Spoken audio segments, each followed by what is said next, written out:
Good morning class. आज हम आपका हिस्ट्री का लेसन नंबर 3 करेंगे और उसकी एक्सरसाइज से करेंगे।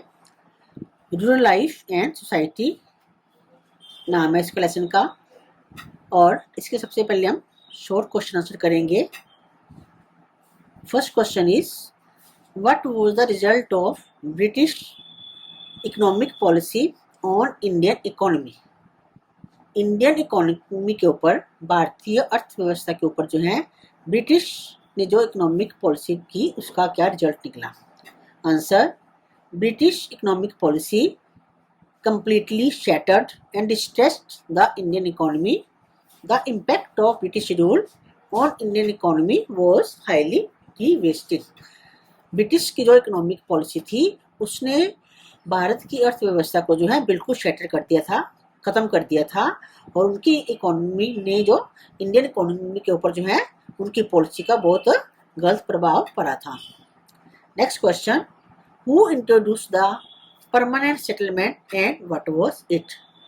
परमानेंट सिस्टम जो था, ब्रिटिश ने तीन सेटलमेंट किए थे रेवेन्यू के लिए, तो परमानेंट सेटलमेंट जो था वो किसने इंट्रोड्यूस किया था और क्या था। Answer, the permanent settlement was introduced by Warren Hastings. In this settlement zamindars gain permanent ownership of the land. Permanent settlement जो है वॉन हेस्टिंग ने इंट्रोड्यूस किया था, और इस सेटलमेंट में जो है जिमीदार्स को लैंड के ऊपर परमानेंट ओनरशिप मिल गया था। Next question, how did British aggregate policy effect the Indian agriculture.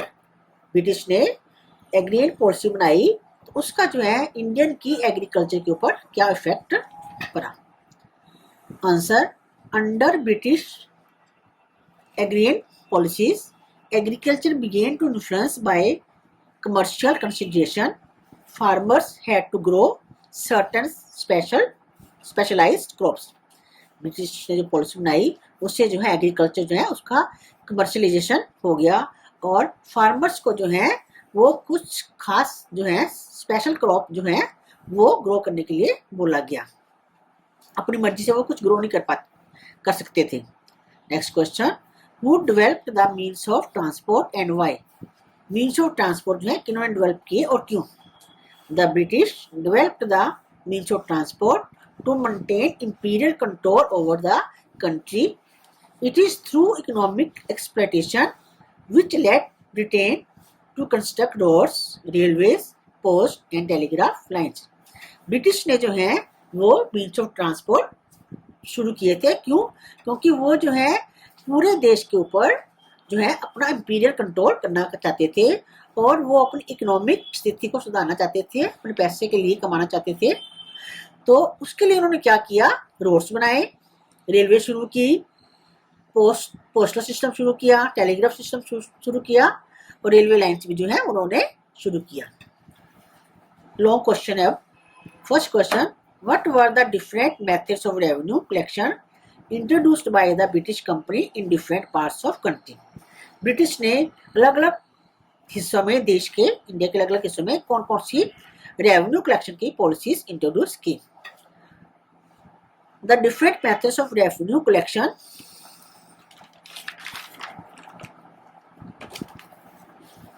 Introduced by the British company R S. कौन कौन से किए थे। फर्स्ट जो है permanent settlement. Permanent settlement was introduced in Bengal, Bihar and Orissa. Under this system, amount of revenue was fixed. Permanent settlement जो है वो बंगाल, बिहार, उड़ीसा में किया गया इंट्रोड्यूस, और इसके सिस्टम के अंतर्गत क्या था, रेवेन्यू जो है कि जो जिम्मेदार थे उनको एक फिक्स रेवेन्यू देना होता था। सेकंड जो है रोयतवारी system was introduced in Madras, Berar, Bombay and Assam. Under this system, the peasants were recognized as the proprietorship of the land. ये सिस्टम जो है रोयतवारी सिस्टम जो है ये बॉम्बे, असम, मद्रास में किया गया, और इस सिस्टम के अंडर जो थे, जो पीजेंट्स थे, जो रोड्स थे, वो लैंड के प्रॉपर्टी राइट थे। Next, Mahalwari system. Mahalwari system was introduced in the Punjab, the central provinces and parts of northwestern provinces. Mahalwar system जो है वो पंजाब में सेंट्रल प्रोविंस यानी कि उत्तर प्रदेश और वेस्टर्न प्रोविंस यानी कि बंगाल के वेस्टर्न पार्ट में जो है शुरू किया गया था। Next question is what were the effects of the land revenue system introduced by British. British ने जो लैंड रेवेन्यू सिस्टम इंट्रोड्यूस किया था उसके क्या इफेक्ट हुए। Answer the effects of the land revenue system introduced by the British were as first it created cures in the revenue administration. इसने जो है रेवेन्यू एडमिनिस्ट्रेशन में जो है क्योर्स पैदा कर दी थी, मतलब लोगों में आपस में ये अच्छा माहौल नहीं पैदा किया था। सेकंड जो है the revenue officers indulged in harsh measure for non payment और डिलेड पेमेंट। जो रेवेन्यू ऑफिसर थे, जो रेवेन्यू कलेक्ट करते थे, वो जो है जब पेमेंट लेने जाते थे और जो जिम्मेदार हैं या पीजेंट्स पेमेंट नहीं देते उनके साथ जो है बड़ा हार्श बिहेवियर करते थे, जिसकी वजह से जो है क्योर्स उत्पन्न हो गया था। Third point is under the Mahalwar system there was improvement in irrigation facility.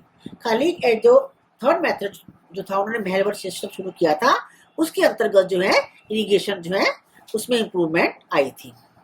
Next question what causes led to the commercialisation of agriculture under the British rule. British ने एग्रीकल्चर को कमर्शियलाइजेशन कर दिया था, तो कौन से कारण थे। Answer the spread of money economy, the replacement of customs and tradition by competition and contract, the growth of internal and external trade, the emergence of unified national market was responsible for the commercialization of agriculture। ये सारे reason जो थे ये agriculture के commercialisation के कारण बने थे। Next question why the peasants were reluctant to grow indigo. Peasants ने जो किसान जो थे उनको इंडिगो ग्रो करने के लिए क्यों बोला जाता था और वो उसके खिलाफ क्यों थे।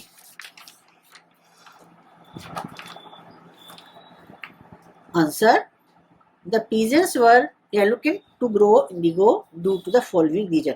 तो वो क्यों मना करते थे इंडिगो ग्रो करने से।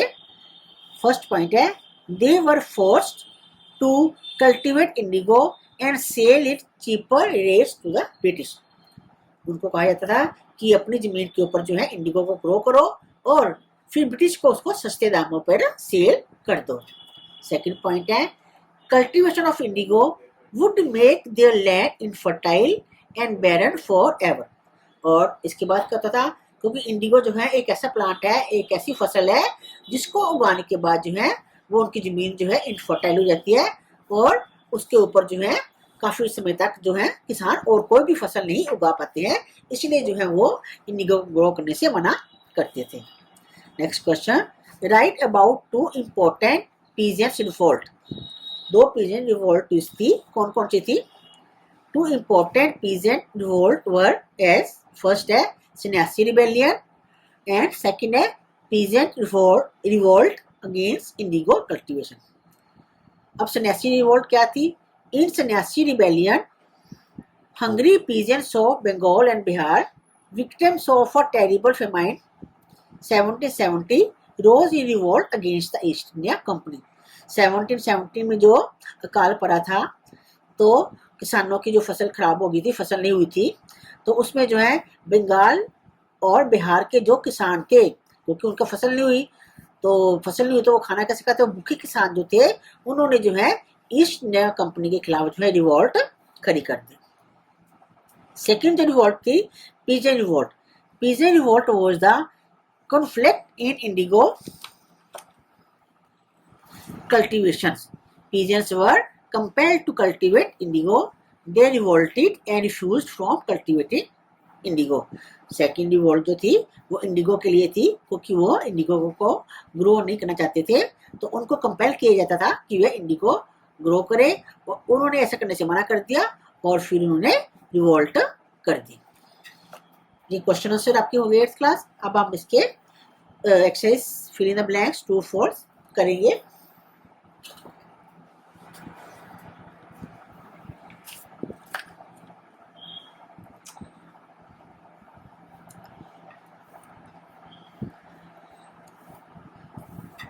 तो सबसे पहले filling the blanks.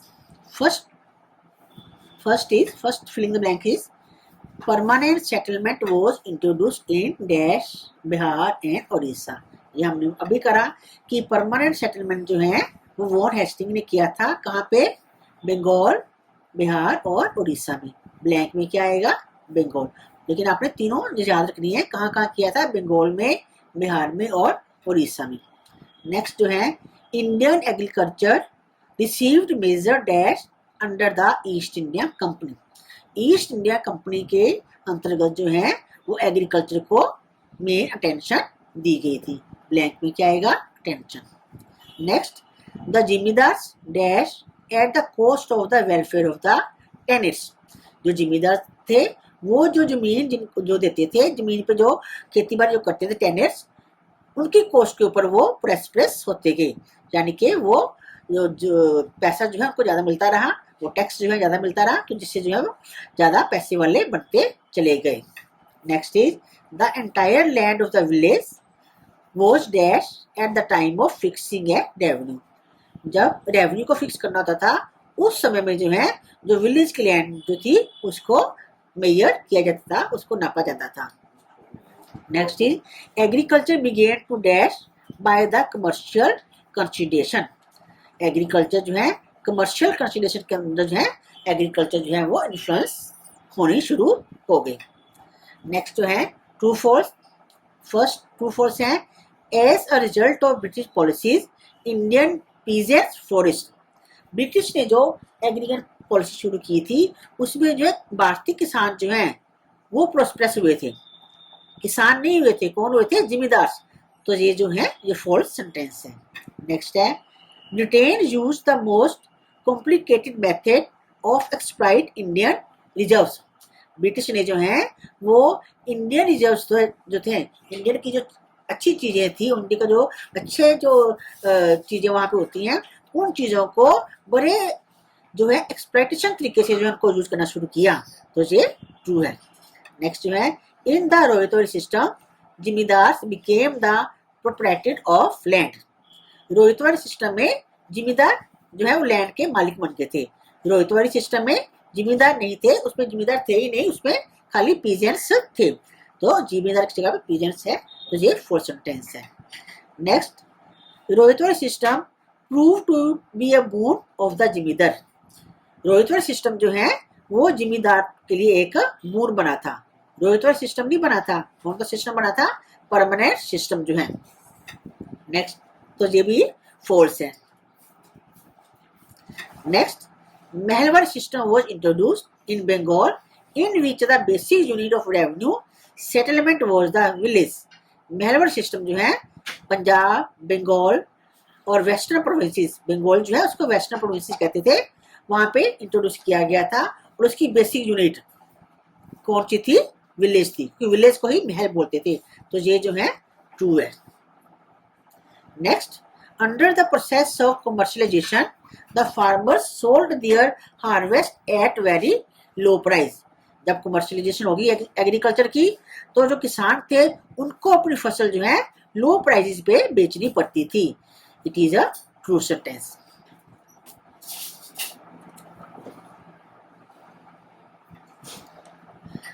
Now pick the right option. First, permanent settlement was introduced by, permanent settlement जो है वो किसने इंट्रोड्यूस किया था? Lord Cornwallis. नेक्स्ट है he introduced the system of leasing the land to hire Bidar. Land को lease पे देना ये किसने शुरू किया था? Von Hastings. इसका आंसर क्या है? Von Hasting. नेक्स्ट जो है the effect of the system both on zamindar and Ryotwari disasters. Disaster मतलब इसमें जो है कौन से सिस्टम में जो है जिसमें जिमीदार और रोहित में पीजेंट्स जो है उनकी जो कंडीशन जो है बहुत खराब हो गई थी, मिजरेबल हो गई थी। परमानेंट सिस्टम में जिमीदार और रोहित उन दोनों की जो कंडीशन जो थी वो डिजास्टर्स, मिजरेबल हो गई थी। नेक्स्ट है under the Ryotwari system the land revenue was collected from. Ryotwari system में जो है लैंड रेवेन्यू जो है किससे कलेक्ट किया जाता था? रोहित से, किसानों से ही डायरेक्ट किया जाता था collect. Next, match the two columns. Permanent system, permanent system कब लागू किया गया था? इन 1793। सेकंड जो है पिजन रिवॉल्ट कब हुई थी? इन 1859 टू 60। थर्ड जो है महलवाड़ी सिस्टम कब हुआ था? 1833। नेक्स्ट, रोहितवाड़ी सिस्टम कब शुरू किया गया? रोहितवाड़ी सिस्टम जो है इसको नॉन एज मुन्नो सिस्टम भी कहा जाता है, क्योंकि मुन्नो ने इसको शुरू किया था। रोहितवाड़ी सिस्टम को known as Munro system. Next, commercialisation of agriculture कब हुआ था? इन 19th सेंचुरी। 19th सेंचुरी में क्या हुआ था? एग्रीकल्चर का जो है वो कमर्शलाइजेशन हो गया था। 8th क्लास आपकी एक्सरसाइज भी कंप्लीट होगी, इसके साथ ही आपका लेसन नंबर 3 भी कंप्लीट हो गया, और आपका एसएसटी का जो हिस्ट्री का जो लेसन है अप्रैल मई का, ये दोनों लेसन तीनों कंप्लीट हो गए, और अब आपने इसको अच्छे से कॉपी में लिख के और लर्न करना है।